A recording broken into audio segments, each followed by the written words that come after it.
Fitin10 Nation, welcome to day 5, and this is our first official video for our winter 2024 Fitin10. Martina, are you excited? Very much so. Yeah, that's good. I am excited too. We are just getting rolling here, being that it's day 5. We started day 1 being on Saturday. Today is Wednesday. And there's a lot that we did not touch upon, and we went over time in our very first meeting. So we are going to go through some important tips and reminders, and I guess we could say clarifications on a lot of topics, right? That's right. So first things first, in your manual, okay, for those of you who are in this challenge, or if you're not, everybody in our challenge gets, among other things, they get this manual, and it describes many, I think, popular topics in terms of weight loss and alcohol and energy balance, etc. We explain a lot of that in here, but we also have recipes and we have some tips and reminders. So tips and reminders in here, this is probably the most important 2 pages in the entire booklet, pages 40 and 41, because they are simple, quick tips and reminders about things to watch out for in the challenge that are going to make a big difference. So make sure you go to pages 40 and 41 in your manual and read that. But, Martina, what did you say to me earlier? Read the whole effing book. Yeah. I think those were your words. Read the whole effing book. Read the whole. Okay, well. You didn't say that. Yeah. Okay. First topic that I want to address, because this is super important, especially when it comes to food. Food is going to be the hardest, no pun intended here, challenge in this program. And that is weighing raw versus cooked. So whether it's the addition of water or the removal of water through cooking. So what would be an example of addition of water? Could be like pasta, or it could be rice, or it could be oatmeal. Yeah. Okay, and then removal of water would be something like we're baking. Cooking. Yeah, we're baking your chicken. Sure. Yeah. Yes. Yeah, barbecuing steak meats, or whatever. You're going to lose moisture. So the question is what do we do in that case? Both. I mean, ideally it would be raw. Yep. But it's not super practical. So I have the tendency to weigh most of my food cooked. The only raw things are things that I do, like, when you have oatmeal. When I have oatmeal, I just make it either for myself or for you, and I will then do it raw, but otherwise I do everything cooked already. But you have to find the right entry, right? You got to find the right entry. And listen, I'm not going to lie here. MyFitnessPal has, they do have I've seen numerous entries in there, even certified entries, which we'll talk about in a second, or I should say verified entries, that are not 100% accurate. Okay, so it's not a perfect system, but we're going to do our best here with entries. But if you are unsure of entries, you can always ask us, or ask Google. Or ask Google. Yeah, I guess you could look. You could probably Google it. Google has actually a good database of foods now. Yes. Yeah. And then they keep adding to it. It's an American database. It's actually really good. Yeah. So I mean, here's the thing. You can. It's not practical to weigh your chicken raw, for example. Yeah. We want you to get in the habit of bulk making food. This is going to make it much easier for you to go through your days without having to do an overabundance of work. So doing bulk preparation of whatever vegetables or starches or meats, we really want to get you in the habit of doing. Now, one thing you could do, and I'll just cut to the chase. Actually, well, we already kind of hit this, but just find an entry that says cooked and then use that entry. But what you could do is you could do something along the lines of, you could weigh out all your chicken raw and then weigh it all out cooked. Probably wouldn't take much effort at all to do this. And then you can see the difference between the two. Yeah. And then what you could do is, so let's say you lose 20%, which is about roughly what you will lose in the liquid of moisture when you cook, let's say, chicken. And so what you could do is, whenever you weigh out your chicken, you could always just put it in an entry that's 20% more and using the raw entry. I know, but when I think about you as a cook, I can tell you how that's not going to work very well. Why? Because you forget the chicken in the oven, and depending on when you make the chicken is sometimes 30%, 40% lighter when it comes out cooked. So how do you know? I think you're exaggerating. It has happened. I admit it has happened. Every second time. No, it doesn't happen that often. Anyway. All right. So yeah, you want to be careful with that. But you know, again, just getting to the point here. The easiest way to go about this: pre-make the food. Use a cooked option in terms of whatever the food choice is. Make sure that the listing in MyFitnessPal is cooked, Accurate. Whatever chicken, or cooked oatmeal, Baked or whatever. Yeah. Okay. All right. Let's move along here. Volume versus weight. Okay.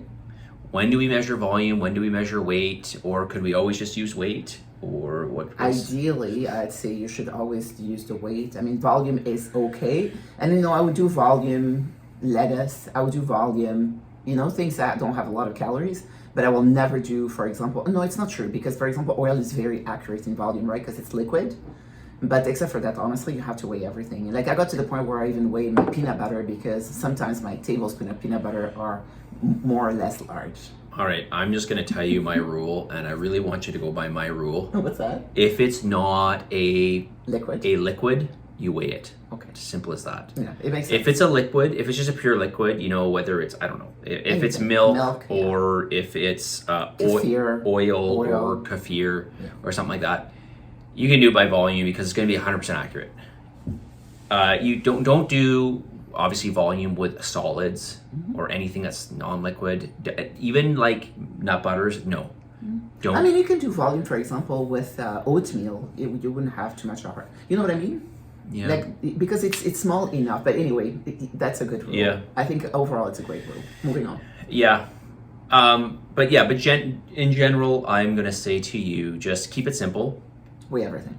Weigh everything. You can even weigh liquids. It's fine. You don't have to, you can just weigh everything. But if you like to use volume for certain things, leave it only for liquids. Okay? But all your solids, including nut butters, I'm going to say actually especially nut butters, make sure you weigh them out. Okay. All right. Next. How about this, Martina? When are we allowed to estimate versus weighing and measuring? Oh, try not to guesstimate. Yeah, Ever. it's never going to happen. Now, you could listen, everything matters, but if you're measuring out something that's super calorie sparse, like we already said it earlier, lettuce. Cucumbers. I mean, if you have 1 cup of lettuce, or let's not use that as an example. If you have 1 ounce of lettuce or you have 2 ounces of lettuce, what are we talking about? The difference of 2 or 3 calories or 4 calories, something like that? Yeah, if you enter, for example, a medium cucumber, but in reality, it's 200 grams or something, the difference again will be just a few calories. But yeah, it's not going to be major. Yeah, so guesstimating, I guess we would have to guesstimate if we eat out, which we try to minimize, right? So that's huge guesstimation. No, that's huge guesstimation. But yeah, I mean, eating out is not even something that we really condone. We're okay with, yeah. In this challenge. I mean, for example, I was going to post that bacala recipe. That would be an example of guesstimation that I know you're not a super fan of, but I really personally love to have these stews available. And then it's a kind of stew that I don't want to make my fish on the right and then my sauce on the left just for that. So fact is, I'm going to measure everything. I'm going to cook the whole thing.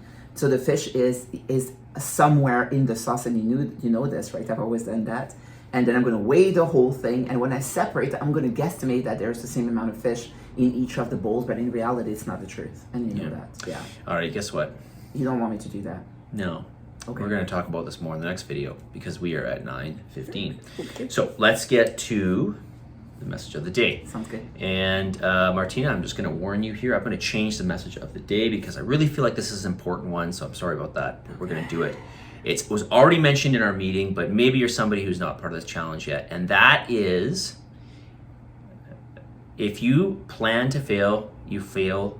No, excuse me. If you fail to plan, you plan to fail. Okay? There is no, especially when it comes to your food, there is no, I'm just going to kind of go with the flow and hopefully things will work out and I'll do this and close my eyes and hopefully everything will work out. No, that doesn't exist. There's a reason why we are super, super precise in this challenge because everything makes a difference for the most part.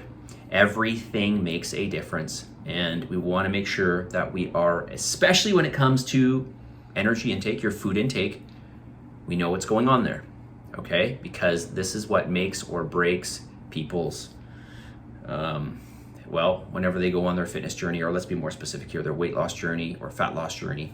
The diet is what makes or breaks things, okay? As I mentioned in our first meeting, you can do all the exercise you want in the world and not measure your food and just eat whatever you want and not succeed, not make no difference in your body weight. A lot of people do that. Body fat. You hear it all the time. I'm working out crazy, but I can't drop body fat.